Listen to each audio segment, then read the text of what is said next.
હાલ રાજકોટથી એક દુઃખદ સમાચાર સામે આવી રહ્યા છે।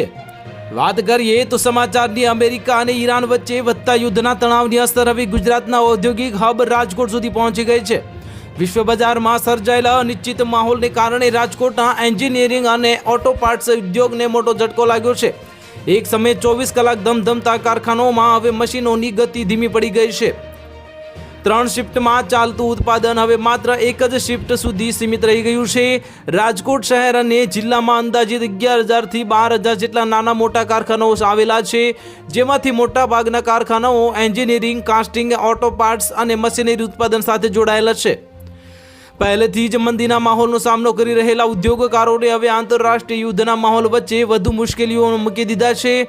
આ ભારે કાચા માલના ભાવ વધારો, કન્ટેનર ખર્ચમાં ભારે ઉછાળો અને એક્સપોર્ટ ઓર્ડરમાં ઘટાડો થતાં સમગ્ર ઉદ્યોગ ચિંતા બન્યો છે।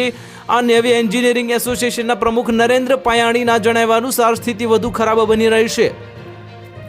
ખાસ કરીને વિદેશમાં માલ મોકલવા માટે કન્ટેનરના ભાડામાં યુદ્ધ બાદ 10 ગણો વધારો નોંધાયો છે, જેના કારણે નાના અને મધ્યમ વર્ગના ઉદ્યોગકારો અને એક્સપોર્ટ કરવો મુશ્કેલ બન્યો છે। ઘણા ઇન્ડસ્ટ્રીયાલિસ્ટ વિદેશી ગ્રાહકો સાથે થયેલા ઓર્ડર ફરીથી રિવાઇઝ કરાવી રહ્યા છે, કારણ કે મેટલના ભાવમાં સતત વધારો થઈ રહ્યો છે। તો હાલ માટે આટલું જ। મળીશું નવી અપડેટ સાથે। જો તમને વિડીયો પસંદ આવતો હોય તો વિડીયોને લાઇક કરી દેજો, ચેનલને સબસ્ક્રાઇબ કરી બાજુમાં આવેલા બેલ આઇકનને દબાવી દો, જેથી તમને આવા સમાચારની અપડેટ મળતી રહે।